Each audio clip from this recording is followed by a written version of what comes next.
সমগ্ৰ দেশৰ লগতে পাহাৰীয়া জিলা কাৰ্বি আংলঙৰ বোকাজানতো ৭৮ সংখ্যক স্বাধীনতা দিৱস উদযাপন।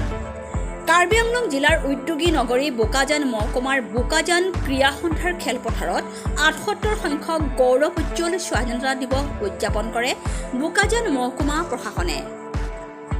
বোকাজান মহকুমাৰ মহকুমাধিপতি তথা অতিৰিক্ত উপায়ুক্ত দেৱাহুতি বৰাই প্ৰথমে শ্বহীদ তৰ্পণ কৰি উত্তোলন কৰে ৰাষ্ট্ৰীয় পতাকা।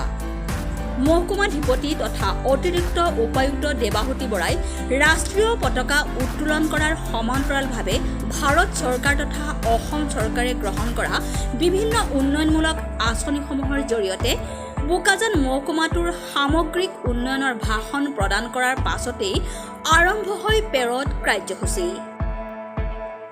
আজি ৭৮ সংখ্যক গণৰাজ্য দিৱসৰ পেৰড প্ৰদৰ্শনত CRPF বাহিনী, অসম আৰক্ষী আৰু দ্বিতীয় অসম সংৰক্ষিত বাহিনীৰ প্লাটুন কামাণ্ডেণ্টৰ নেতৃত্বত পেৰড প্ৰদৰ্শন কৰাৰ লগতে বোকাজানৰ ভালে সংখ্যক বিদ্যালয়ৰ ছাত্ৰ ছাত্ৰীয়ে আজিৰ এই পেৰড কাৰ্যসূচীত অংশগ্ৰহণ কৰে।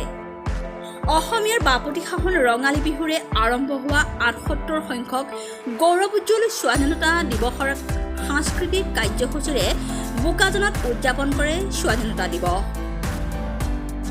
News desk report, Bokajan times. এয়া প্ৰণৱ বিদ্যাপীঠৰ ছাত্ৰ দলটি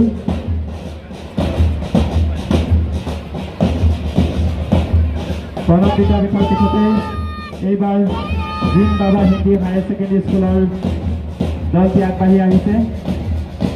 হোমেন গগৈ হবীৰ দেৰ নেতৃত্বত